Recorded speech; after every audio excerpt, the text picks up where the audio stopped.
कलाकार हुए तो उनका वो ये सुनाते हैं कि मैं एक बार लाजवाब हो गया। बोले कैसे? मैं मेरी घड़ी ख़राब हो गई थी दीवार वाली, तो मैं एक घड़ी की दुकान में गया। मैंने कहा साहब इसको ठीक कर दें। तो उन्होंने कहा कि साहब हम घड़ियाँ ठीक नहीं करते, हम खतने करते हैं।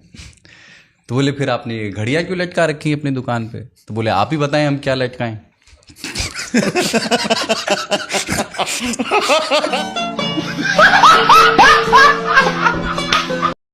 लगभग आपकी उम्र कितनी है? मैं थोड़ा सा आपसे बड़ा हूँ, मेरा ख्याल है 50 ईयर्स। 50 ईयर्स? Yes. तो मतलब आप 25-28 साल के तो होंगे जब ये नरसंहार हो रहा था इस्लामिक जिहाद के नाम पर। देखिए थे ना आपने कितनी बार इस्लामिक जिहाद को कंडेम करने वाले फतवे, क्योंकि अभी आप कह रहे हैं मैं जाऊंगा समझाऊंगा, अभी आपके समझाने की जरूरत नहीं है। जो बंदूक उठाएगा ना उसको हम 72 हूर के पास भेज देंगे। परंतु आप बताइए कि मत कीजिए, चिपड़ी चिपड़ी बातें करके बहुत इतना बड़ा जाहिल आदमी है, 72 हूर क्या चीज है?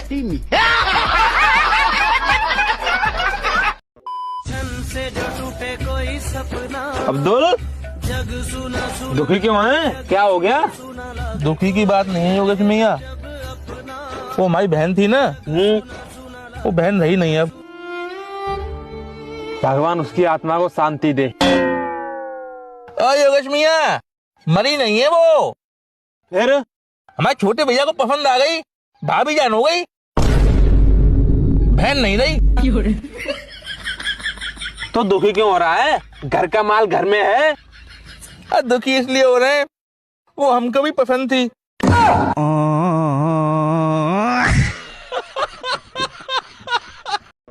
तो बम्बे का इतना बड़ा केला है, अगर एक कमरे में 6 केले पड़े हो तो पूरे कमरे में खुशबू फैल जाती है। अच्छा। और इसी तरह ढाका का केला इतना लंबा केला है। अच्छा। अगर ये हम रिसर्च करके हमारे सिंध में ये वाला केला, सिंध का एक ऐसा उंगली जितना केला होता है, आप देखें जरा, तो ये उस जमीन को सही तरह से इस्तेमाल करें।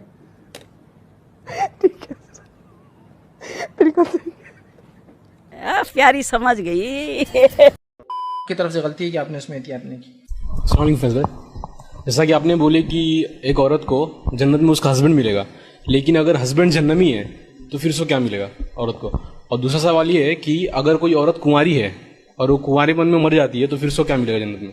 और तीसरा ये है कि अगर कोई औरत शादी करती है, उसका हस्बैंड मर गया, फिर वो दूसरी शादी करती है, तो फिर जन्नत, अगर दोनों जन्नत में जाते हैं दोनों आदमी, तो फिर उस औरत को क्या मिलेगा? भाई ने एक अच्छा सवाल किया कि एक खातून है जो है उसकी शादी, मतलब उसका हस्बैंड जहन्नुम में जाता है और वो जन्नत में जाती है, तो इसका क्या हुआ? तो इस ताल्लुक से उलमा के जो अखवाल आते हैं वो ये है कि उस औरत का निकाह किसी मोमिन से जन्नत में करा दिया जाएगा।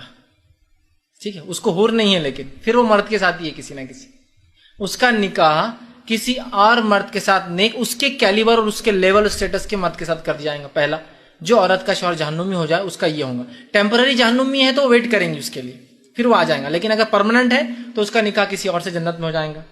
साले तू इस्लाम में जो सबसे खूबसूरत चीज़ है वो है फुफ्फो के इंतकाल के बाद फुफ्फा से निकाह जायज़ है, खाला के इंतकाल के बाद खालू से निकाह जायज़ है, चच्चा के इंतकाल के बाद चच्ची से निकाह जायज़ है, मामू के इंतकाल के बाद मुमानी से निकाह जायज़ है।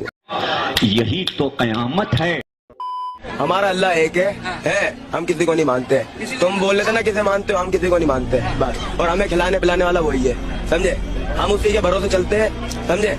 क्योंकि हम जब घर से निकलते हैं तो दुआ पढ़ के निकलते हैं, समझे? अच्छा, आप कह रहे हैं कि जो आपको खिलाने पिलाने वाला आपका अल्लाह है, फिर महंगाई का बिल सरकारों पे आप क्यों फाड़ते हैं?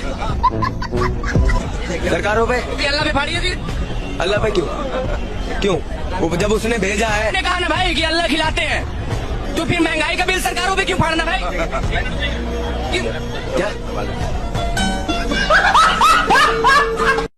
10,000 साल पहले दुनिया में अल्लाह ताला ने हर इंसान के दिल में और क्या नाम है उसके मुकद्दर में ये लिख दिया कि ये बंदा क्या करेगा जिंदगी में, मौलवी बनेगा, डॉक्टर बनेगा, इंजीनियर बनेगा। ये सब चीजें उसके मुतालिक अल्लाह ताला ने पहले से बना के रखी हुई हैं। जो ये डॉक्टर इंजीनियरिंग देखा आपने लापरवाही का नतीजा है। अच्छा, स्मार्टफोन यूज करते हो कोई सा? सारे लोग स्मार्टफोन यूज करते होंगे। ये किसने बनाया मालूम है? ये कहाँ से आया? टेक्नोलॉजी कहाँ से आई? हमें तो चलाने से मतलब है। कुरान में धरती के बारे में क्या लिखा हुआ है बताएंगे?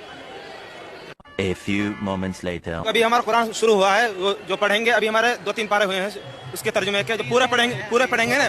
मैंने कहा है साहब, 12वीं कर रहे हैं मदरसे से। और ये नहीं घूम रहे। सवाल क्यों कर लिए? वाह किरदावाना अल्हम्दुलिल्लाह रब्बिल आलमीन। इसका क्या मायने है? हम बात खत्म करते हैं अपनी। सौतेली माँ की बहन से निकाह जायज है या नहीं?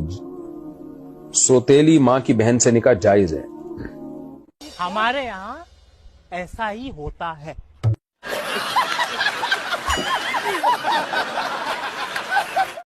भाई को मैं लेके जाऊंगा मक्का मदीना, क्यों नहीं? सबसे पहले मक्का मदीना में हम उम्रा करने और हज करने के लिए जाते हैं। भाई कलमा पढ़ ले, ला इलाहा इल्लल्लाह मुहम्मद रसूलुल्लाह। चल भाई मेरे साथ, वहां तुम्हें जाके नमाज पढ़नी है। भाई पहले समझो हज क्या है, उम्रा क्या है, पहले तुम समझो। अरे भैया मक्का मदीना में नहीं जाने दे। भाई तू समझ तो सही, एंट्री क्यों नहीं है? भाई एंट्री क्यों नहीं है? पवित्र जगह पे जाने के लिए पहले तू पवित्र तो बन। तू पढ़ ला इलाहा इल्लल्लाह मुहम्मद रसूल। देखो कुछ की सुनिए आप भैया, जब ये इल्ला लुल्ली नहीं पढ़ेंगे उस समय में हम श्री गुरु चरण सरोज रज निजुवन मुकुट सुधार हम पढ़ेंगे ना। भाईचारा निभाओ ना। तुम्हारे एक तरफ मान के चलो कलमा पढ़ा जाएगा तो हमारी हनुमान चालीसा पढ़ी जाएगी, जब भी तो भाईचारा इस देश में होगा। वरना भाईचारा है कहाँ? भाई साहब मुझे बता दो, भाईचारा एक धर्म स्थल पे नहीं कर सकता तो मैं नहीं समझ जाता। ऐसा भाईचारा मेरे जूते की नोक पे रखा है भाई साहब बस।